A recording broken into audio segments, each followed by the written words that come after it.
सांगली लोकसभा मतदारसंघात दुरंगी लढत होणार का चौरंगी लढत होणार? जिल्ह्यातील मतदारांचे लक्ष सर्वच उमेदवारांच्या जिल्ह्यात जोर बैठका सुरू. सांगली लोकसभा निवडणुकीचे वेध सांगली जिल्ह्याला लागले असून या निवडणुकीकडे संपूर्ण राजकीय पक्षासह मतदारांचे लक्ष लागले आहे.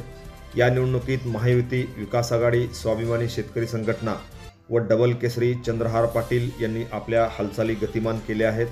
तर लोकसभेसाठी भाजपामधून खासदार संजय काका पाटील, माजी आमदार पृथ्वीराज देशमुख इच्छुक आहेत. काँग्रेसकडून युवा नेते विशाल पाटील इच्छुक आहेत. तर स्वाभिमानी शेतकरी संघटनेकडून महेश खराडे इच्छुक आहेत. तर पैलवान चंद्रहार पाटील यांनीही आपण मैदानात उतरणारच अशी घोषणा करून त्यांनी जोरदार तयारी केली आहे. त्यामुळे सर्वच उमेदवारांची जिल्ह्यातील विविध कार्यक्रम, लग्न समारंभ, जयंती उत्सव या कार्यक्रमानिमित्त गाठीभेटी वाढवलेल्या आहेत. त्यामुळे यावेळची निवडणूक दुरंगी होणार का चौरंगी होणार याकडे सर्वांचे विशेष लक्ष लागून राहिले आहे. सांगली लोकसभा मतदारसंघ हा 1962 ते 2014 पर्यंत काँग्रेस पक्षाच्या ताब्यात होता. मात्र 2014 साली पंतप्रधान नरेंद्र मोदी यांची देशात लाट आली, ती सांगली जिल्ह्यातही आली. या लाटेत काँग्रेस पक्षाचे माजी मंत्री प्रतीक पाटील यांचा पराभव झाला. 2 पाटलांच्या लढतीत संजय काका पाटील यांनी बाजी मारली. तर 2019च्या निवडणुकीत ही खासदार संजय काका पाटील यांनी बाजी मारली. त्यावेळी गोपीचंद पडळकर व युवा नेते विशाल पाटील यांचा त्यांनी पराभव केला होता. आता मात्र या निवडणुकीत तिसऱ्यांदा निवडणूक लढवून हॅट्रिक करण्याचे स्वप्न संजय काका यांनी ठेवले आहे. मात्र यावेळी पक्षातूनच काही माजी आमदारांचा त्यांना विरोध होताना दिसत आहे. यावर ते काय तोडगा काढतात यावरच त्यांचा विजय निश्चित आहे. तर माजी आमदार पृथ्वीराज देशमुख यांनीही खासदारकी लढवणार असल्याचे जाहीर केले आहे. जिल्ह्यातील प्रत्येक तालुक्यात त्यांनीही आपले दौरे वाढवले असून त्यांनी जोरदार संपर्क वाढवलेला आहे. त्यामुळे भाजप कोणाच्या पारड्यात उमेदवारी टाकणार याकडे संपूर्ण जिल्ह्याचे लक्ष लागून राहिलेले आहे. इकडे काँग्रेस पक्षाच्या वतीने यावेळी पुन्हा एकदा काँग्रेस पक्षाचे प्रदेश उपाध्यक्ष विशाल पाटील यांनी जोर बैठका वाढवलेल्या आहेत.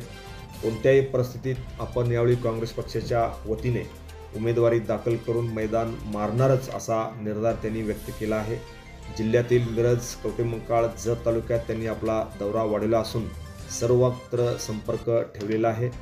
डबल महाराष्ट्र केसरी चंद्रहार पाटील यांनीही सांगली जिल्ह्यातील वेगवेगळ्या तालुक्यात आपला दौरा वाढवलेला आहे. जिल्ह्यात कुस्ती मैदाने, बैलगाडी शर्यती व रक्तदान शिबिर भरवून त्यांनी आपला संपर्क वाढविला आहे. तर जत तालुक्यातील अनेक पैलवान व विविध पक्षातील अनेक पदाधिकाऱ्यांशी त्यांनी नुकतेच भेटून त्यांनी आपला जोरदार संपर्क वाढवलेला आहे. तर स्वाभिमानी शेतकरी संघटनेचे जिल्हाध्यक्ष व एक लढाऊ नेते म्हणून ज्यांना आपण ओळखतो ते महेश खराडे यांनीही लोकसभेच्या निवडणुकीच्या मैदानात ते उतरले असून नुकताच त्यांनी जिल्ह्यातील अनेक तालुक्यात दौरा केला आहे.